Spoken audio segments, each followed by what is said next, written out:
ও মা সাগর, তুমি চলে আসছো? এই রোদের মধ্যে তুমি কেন এলে বাপ? শরীরটা খারাপ করেই ছাড়বে। তোমাকে পই পই করে বলেছি এই রোদের মধ্যে খালি মাথায় আসবে না। একটা ছাতা নিয়ে অন্তত পক্ষে মাথাটাকে ঢাকার চেষ্টা করবে। শরীরটা খারাপ হলে তখন কি হবে বাপ? এই রোদের মধ্যে আসার কোনো মানে হয়?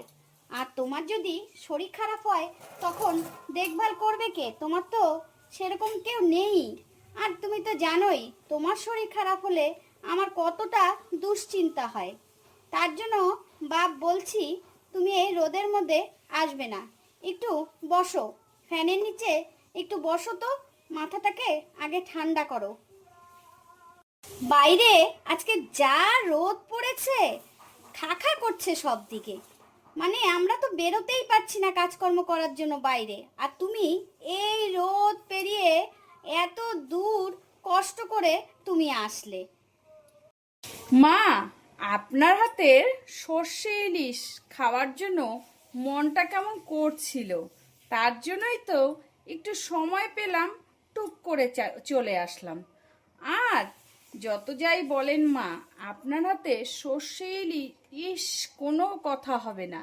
এই সর্ষে ইলিশের কাছে আমি হাজার হাজার পথ হেঁটেও আমি আসতে পারি। আপনি তো জানেনই আমি সবার হাতের রান্না খাই না, সবার হাতের রান্না পছন্দও করি না। আপনার রান্নাই একমাত্র আমি চেটে পুটে খাই, সেটা তো আপনি ভালো করেই জানেন। আর এই রোদের কথা বলবেন না মা। আমি সর্ষে ইলিশের লোভে আমি যে কত কিছু ছাড়তে রাজি আছি সেটা আপনি কি করে বুঝবেন?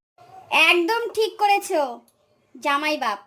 কি বলবো তোমাকে, তুমি যে আমাকে এতটা আপন ভাবো, আমি তো ভাবতেই পারি না। ঠিক করেছো। এই যে তুমি সর্ষে ইলিশ খেতে চেয়েছো, এটা তুমি একদম দ্বিধাবোধ করবে না। তুমি যা চাইবে আমি তাই তোমাকে খাওয়াবো, বুঝলে তো জামাই বাপ? তুমি এক কাজ করো, তুমি যাও তো ঘরে গিয়ে একটু ঠান্ডা পাখার নিচে বসো, মাথাটাকে একটু ঠান্ডা করো। আমি তোমার জন্য ঠান্ডা শরবত নিয়ে আসছি। আগে শরবতটা খেয়ে গলাটার তৃষ্ণাটা মিটাও, তারপরে তো আমিও আছি, তুমিও আছো। তোমার সর্ষে ইলিশ আছে, তার সঙ্গে আরও যে কত কিছু পাবে বাপ, কি বলবো। তুমি শুধু অপেক্ষা করতে থাকো। তুমি আমাকে দ্বিধাবোধ করবে না, তোমার যা চাইবে, খেতে মন চাইবে তাই তুমি আমার কাছে চাইবে, বুঝলে তো? আমি তোমাকে আপ্রাণ চেষ্টা করব আমার হাতের রান্না খাওয়ার জন্য। সামান্য সর্ষে ইলিশ, কি যে বলো বাপ! আমি তো আরও কত কিছু ভাবছি তোমার জন্য। তবে এরপরে যখন আসবে একটু দেখে শুনে আসবে। এই রোদের মধ্যে আসলেও না একটা ছাতা নিয়ে আসবে, বুঝলে তো? না হলে তোমার আবার শরীর খারাপ করবে রোদের মধ্যে।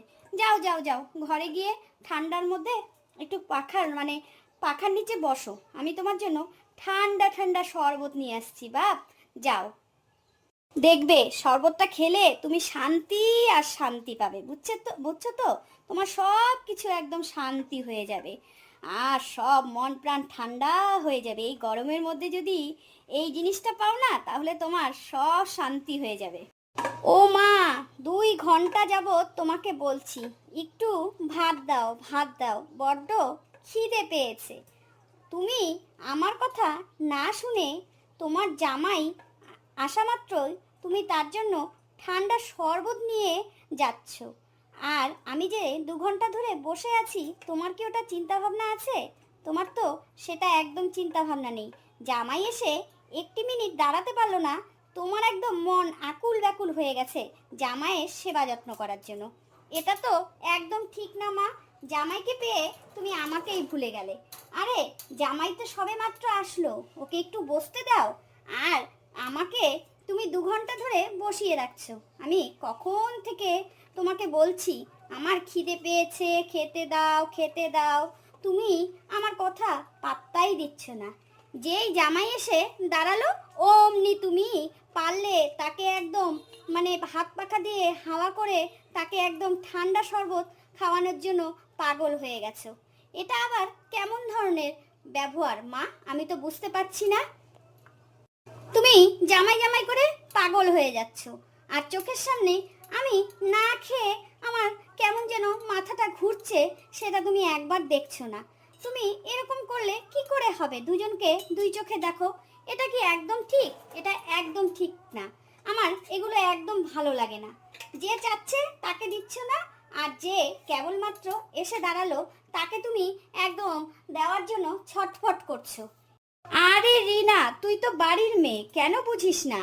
তুই ওর সাথে সব সময় তুলনা কেন করিস?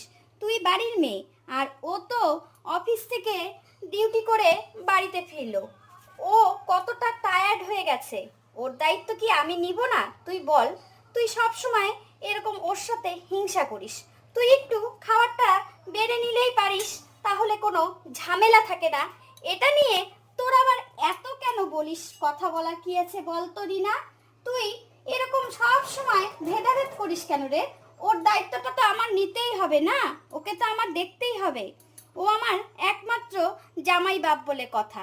তার জন্যই আমি ওর সেবা যত্ন করতে ভালোবাসি, আর আমি ওকে মন প্রাণ দিয়ে সেবা যত্ন করতে চাই।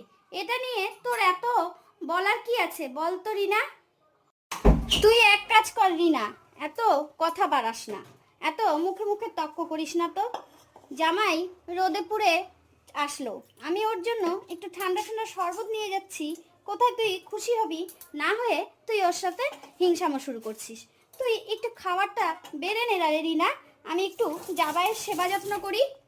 রিনা, তুমি দেখেছো তো আমার শাশুড়ি মা আমাকে কতটা ভালোবাসে। তুমি তা দেখে জ্বলছো কেন? তুমি নিজের কাজটা একটু নিজে করে নিলেই পারো। দেখো তো শাশুড়ি মা সারাদিন কত কাজ করে, আর আমাকে কত আদর যত্ন করে, কত সেবা করে। এটা নিয়ে তোমার আবার এত ডলার কি আছে আমি বুঝি না।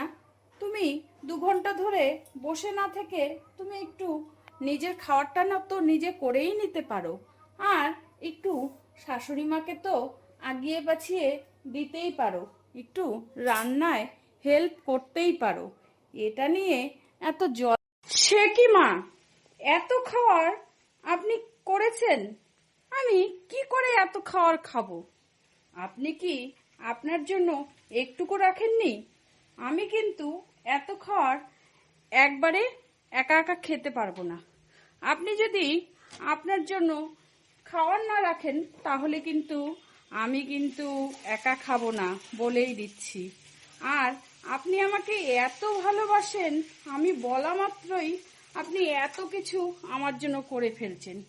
আপনিও আমার থেকে নেন, না হলে কিন্তু সত্যি আমি খেতে পারবো না।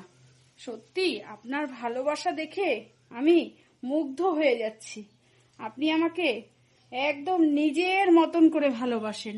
সত্যি মা, আপনি যে আমার কি সেটা আমি বলে বোঝাতে পারবো না। আপনিও এখান থেকে নেন, আপনিও এখান থেকেই খান। সাগর, তুমি পেট ভরে খাও বাপ। তুমি যদি পেট ভরে খাও তাহলেই আমার পেট ভরে যাবে। আর তোমার বাপ নেই, মা নেই, তোমাকে আমি মন ভরে শান্তি মতন খাওয়াতে চাই।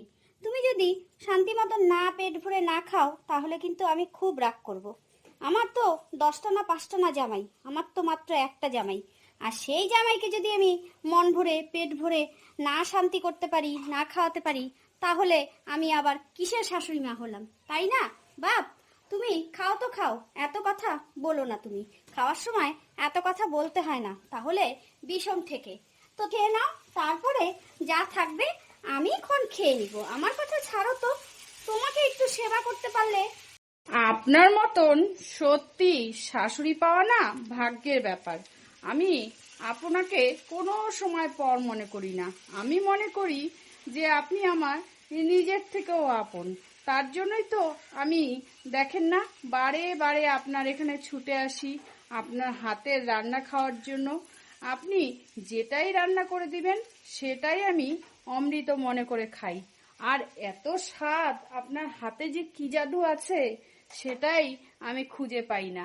আপনি আমাকে এত ভালোবাসেন, এরকম ভালোবাসা মনে হয় না কারো কোনো জামাই শাশুড়ির মধ্যে আছে। আপনি আমাকে অনেক ভালোবাসেন। আর এই ভালোবাসাকে আমি কোনো দিন পর হতে দিব না, বুঝছেন তো শাশুড়ি মা? তবে আপনি কিন্তু খুবই ভালো একজন মানুষ, সত্যি কথা বলতে আমি দ্বিধাবোধ করি না। শাশুড়ি মা কোথায় গেলেন? এই নেন, প্রথম মাসের স্যালারি পেয়ে আমি আপনার জন্য একটা শাড়ি কিনেছি। দেখেন তো আপনার শাড়িটা পছন্দ হয়েছে নাকি? আমার মনে হলো প্রথম মাসের স্যালারি পেয়ে আমি আমার শাশুড়ি মার জন্য একটা শাড়ি কিনি, কারণ শাশুড়ি মা আমার এত সেবা যত্ন করে, সেখানে আমারও তো একটা কর্তব্য না শাশুড়ি মার সেবা যত্ন করার জন্য। তো নেন নেন, দেখেন শাড়িটা কি আপনার পছন্দ হয়েছে? পছন্দ যদি না হয় তাহলে কিন্তু আমি আবার ফেরত দিব, আপনার মন পছন্দ মতন শাড়ি নিয়ে আসবো। সত্যি কথা বলতে আপনার জন্য একটা শাড়ি কিনতে পেরে না আমি নিজেকে খুব গর্ববোধ মনে করছি, যে আমার শাশুড়ি মা এত সেবা যত্ন করে, সেখানে আমি আমার শাশুড়ি মাকে যদি একটা শাড়ি না দিতে পারি তাহলে আমার মনটা আবার কেমন যেন আঞ্চন মাঞ্চন করে। ও মা সাগর বাপ, তুমি আবার শুধু শুধু আমার জন্য এত কিছু করতে যাও কেন? আমি তো শুধু তোমার ভালোবাসাটা চাই, আর কিচ্ছু চাই না।